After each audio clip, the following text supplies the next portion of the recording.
Let's talk a little bit about the casting process.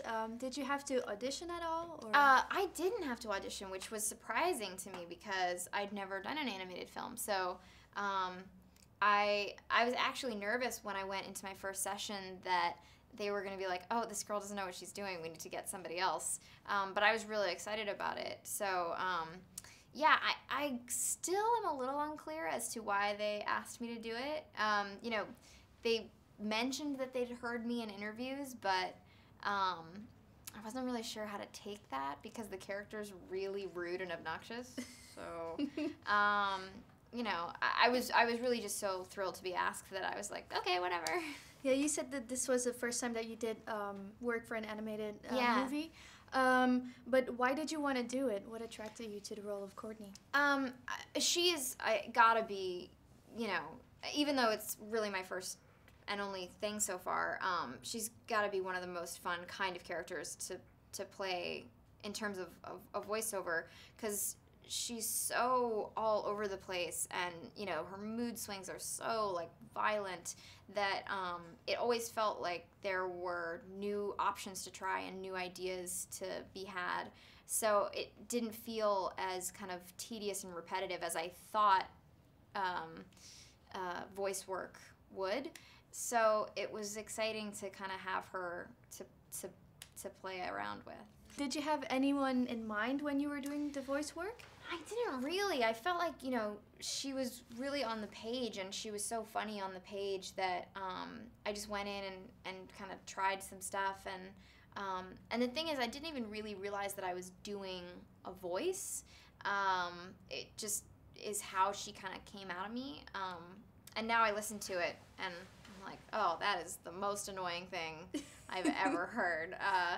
And I hope to God I don't sound like that in real life. But, you know, it was just kind of an impulse. It was just, and I got to see what she was going to look like, which was really helpful, I think, to see, like, just how big she is. You know, she's tall, and she's kind of wide, and she's got this ponytail, and it just seemed like she's this, like, pink velour tornado. Did you have to do anything to get into character, like wearing pink jumpsuits or anything like that?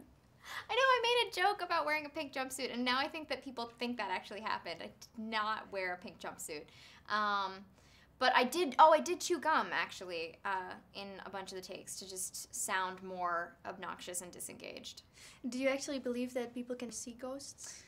I don't, which I feel like you know, I should say that I do for this movie, but I totally don't. So it has to happen. It would be to cool. You. Yeah. It would be really cool, but I don't think it's real. So you never had any paranormal experiences in your life? No, I mean, of course, when I was a kid, I was like, I had a Ouija board, and I was all into it, and then I grew up, and I was like, oh, you that stopped was believing. Fun. That's fun. What do you like the most about your character? I like, you know, the kind of arc that she has, where she really stands up for her brother. I like that she's, as violently as she hates him at the beginning of the movie, she really gets behind him and becomes, you know, a force for good. I heard that you visited the studios in Oregon. How was that? It was great. They'd finished filming, so I was, you know, sad that I didn't get to see them animating anything. But it was beautiful to see all the sets, and then I watched the movie, and as silly as it sounds, I had that feeling like when you're watching a movie and you're like, I know that restaurant, I've been to that restaurant, where I was like, I know that meadow, I just saw that meadow, which is so stupid, but it really felt that way.